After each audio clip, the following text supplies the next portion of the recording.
Des défenses consommateurs second vidéo 206+ avec le DV4 après mai 2010. Une vraie galère, pourquoi? Parce que vous avez les durites de DA qui passent juste au-dessus au niveau des points de fixation de la boîte supérieure ici. Et c'est vrai que c'est pas simple. Bon, la boîte est déposée, on va regarder tout ça. Alors, voici la boîte avec la butée qui est éclatée. Bref, on va tout changer parce qu'on ne remplace jamais simplement que la butée, mais tout le kit d'embrayage, c'est du bon sens. Les joints spi, etc. Alors, on peut voir au niveau de l'environnement, on a une fuite d'huile. Donc là-dessus, on sait ce que c'est, on va confirmer, mais on sait ce que c'est. La maladie connue là-dessus, en fait, c'est la demi-culasse. Juste au-dessus, la jointure, ça fuit toujours, bref. Alors là-dessus, petite difficulté, faire attention ici au connecteur sonde VD qui est juste fictive. Lorsqu'on va descendre le moteur, voilà, juste faire attention à ça. Sinon, on a la tôle avec 2 vis de 13 qui est compliquée d'accès à cause des durites de la pompe hydroélectrique qu'on retrouve juste en dessous ici. D'où le réservoir là d'ailleurs.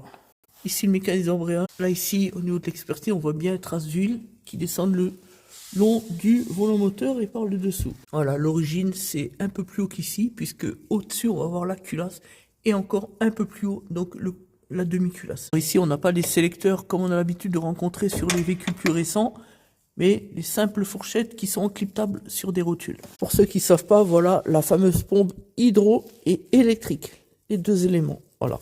Avec les durites là ici. On notera le berceau qui est défoncé au niveau de la boîte ici. Confirmation de la fuite d'huile autour, voilà, la demi-culasse, hein, ici, juste là.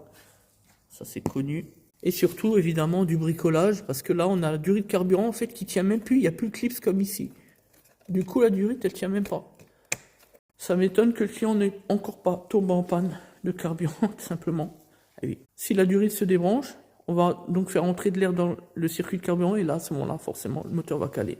Ça sent les bricoleurs, tout ça encore. Après, chacun pourra constater l'état général du véhicule, bref. Là, maintenant, on va déposer 3 vis de 13, hein, le bloc amortisseur McPherson. On va remplacer le kit coupelle, évidemment, de chaque côté, et les ressorts. Mais celui qui nous intéresse, c'est ce côté-là, vu que ici, c'est défoncé. Voilà, on voit la rouille sur les ressorts, enfin bref, en mauvais état. Voilà pour l'embrayage ancien.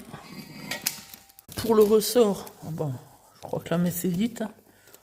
On voit ici les cassés, ce qui explique son dépôt. Par sécurité, on va changer la coupelle, le kit complet coupelle.